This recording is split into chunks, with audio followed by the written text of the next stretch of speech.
nama saya Septia Aulia Nugraheni, nomor absen 33 dari kelas 1 PA04 Fakultas Psikologi Universitas Gunadarma.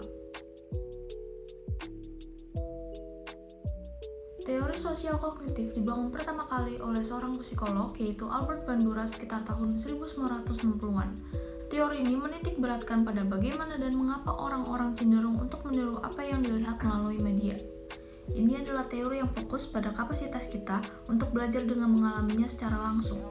Proses belajar melalui pengamatan ini bergantung pada sejumlah faktor, meliputi faktor kemampuan subjek untuk memahami dan mengingat apa yang ia lihat, kemudian mengidentifikasi karakter media, dan berbagai hal yang membimbing kepada proses pemodelan perilaku. Teori sosial kognitif adalah salah satu teori yang paling sering digunakan untuk meneliti media dan komunikasi massa. Contohnya itu, yakni ketika anak meniru apa yang dilakukan orang tuanya. Misalnya, ayah dan ibunya rajin membersihkan rumah dan menolong orang lain, sehingga anaknya yang belajar melalui proses pengamatan akan meniru perilaku ini. Individu tersebut mempelajari perilaku atau aktivitas yang dilakukan orang lain dan memproduksinya kembali dalam kehidupan mereka. Kohler menyatakan bahwa belajar adalah serta mencapainya. Hasil adalah proses yang didasarkan pada insight.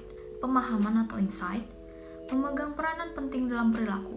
Percobaan Kohler pada simpanse yang lapar, setelah simpanse diberi 2 tongkat pendek dengan pisang jauh dari jangkauan, insight in learning akhirnya terjadi. Ini mengandung makna bahwa simpanse mampu memecahkan masalah setelah ia memperoleh pemahaman atau insight. Walaupun simpanse melakukan coba-coba menjangkau pisang dengan 1 tongkat, kemudian mencoba dengan tongkat yang lain, tetapi tidak berhasil. Kesimpulan dari percobaan Kohler tersebut adalah unsur yang penting dalam belajar adalah pemahaman atau insight. Walaupun coba-coba atau trial and error itu tidak akan ditolak.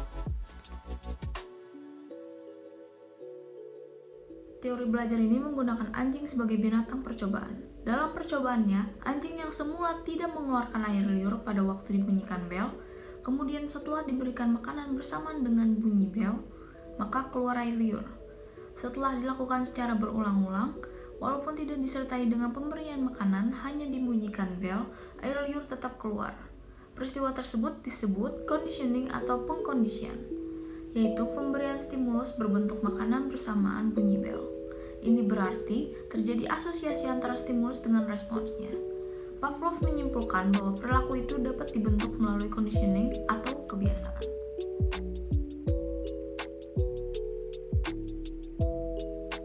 Bruce Frederick Skinner mengembangkan teori pengkondisian operan melalui penelitian dengan menggunakan seekor tikus. Pada dasarnya, teori Skinner mendefinisikan belajar sebagai proses perubahan perilaku pada diri siswa yang dicapai sebagai hasil belajar tersebut melalui proses penguatan perilaku yang dilakukan oleh seorang guru. Bruce Frederick Skinner mengadakan pendekatan behavioristik untuk menerangkan tingkah laku. Dalam perkembangan psikologi belajar, ia mengemukakan teori operant conditioning, di mana seseorang dapat mengontrol tingkah laku organisme melalui pemberian reinforcement yang bijaksana dalam lingkungan yang sangat besar.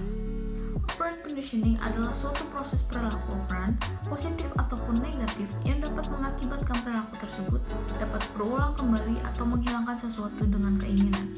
Menurut teori Skinner, tingkah laku terbentuk dari konsekuensi yang ditimbulkan oleh tingkah laku itu sendiri, sedangkan tingkah laku merupakan hubungan antara stimulus dan respons. Reward menggunakan seluruh situasi yang memotivasi, mulai dari dorongan biologis yang merupakan kebutuhan utama seseorang, sampai pada hasil-hasil yang memberikan ganjaran bagi seseorang. Misalnya itu seperti uang, afeksi, dan aspirasi sosial tingkat tinggi. Contohnya itu seperti seorang anak membantu orang tuanya membersihkan rumah karena telah dijanjikan beli mainan sebelumnya. Maka, anak tersebut akan membantu membersihkan rumah dengan semangat. Sedangkan punishment atau hukuman dalam pandangan teori behavioristik adalah konsekuensi yang tidak menyenangkan yang digunakan untuk melemahkan perilaku. Contohnya itu seperti seorang guru memarahi siswanya yang terlambat masuk kelas dengan harapan siswa tersebut tidak akan terlambat lagi di masa mendatang.